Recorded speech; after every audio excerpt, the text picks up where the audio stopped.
Ivan pulls this sled of logs up a hill with a 20-degree incline. He exerts 800 newtons of force doing so.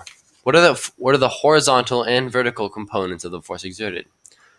To find the force exerted on any side of a right triangle, it has to be right, we use sine, cosine, and tangent, or SOHCAHTOA, to remember it easily. So an easy way to look at it is that the sine uses the hypotenuse, is opposite over hypotenuse. So we've got to be finding what? The adjacent. So the adjacent to 20 degrees here would be this one. Cosine uses adjacent over hypotenuse, so we've got to be finding what? The opposite. And tangent uses opposite over adjacent, so we've got to be finding the hypotenuse. So we calculate the sine, cosine, or tangent by pressing the respective counter calculator and inputting the angle, which is 20 in our case. So let's say I want to find the opposite angle, right, or the opposite side. So I would use cosine because I want to find the opposite of this adjacent hypotenuse. I would use cosine of 20. The cosine of 20 equals approximately 0.41. So cosine of 20 equals 0.41.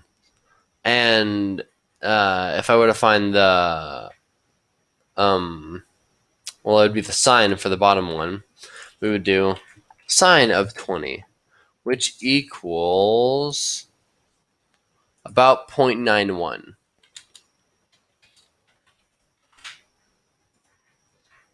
So now we've got the sine and cosine of this angle, but we want to find the newtons exerted. So all we have to do is multiply it by 800, and we'll find that.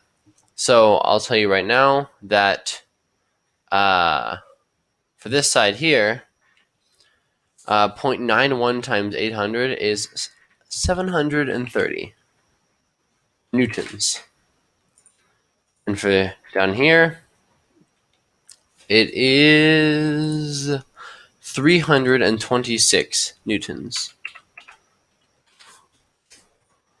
So that's the horizontal and vertical force exerted by Ivan when he pulls this this pile of logs up the hill.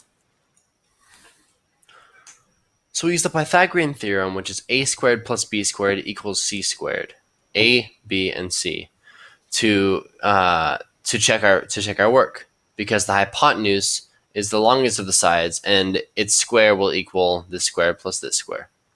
So the square of 326 is 106,276. The square of 730 is 532,900. And finally, the square of 800 newtons is 640,000. So just simply in your head, can you see that when you add these two together, you get approximately 64,000. Obviously, because we left out some of the decimals, it's a little bit off, but that's how we check our work. A squared plus b squared equals c squared, 640,000.